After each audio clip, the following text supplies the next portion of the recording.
মা ফাতেমার নয়নে মনি হযরত আলীর জান ইমামে হোসেন শহীদ হলো কারবালার ময়দান ইমামে হোসেন শহীদ হলো কারবালার ময়দান দয়ালি নবীর জবানে কারবালার বয়ানে দয়ালি নবীর জবানে কারবালার বয়ানে আওলাদে রাসূল শহীদ হবে হাদিসে প্রমাণ ইমামে হোসেন শহীদ হলো কারবালার ময়দান ইমামে হোসেন শহীদ হলো কারবালার ময়দান মা ফাতেমার নয়নে মনি হযরত আলীর জান মা ফাতেমার নয়নে মনি হযরত আলীর জান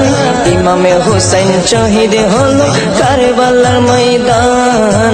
ইমামে হোসেন শহীদ হলো কারবালা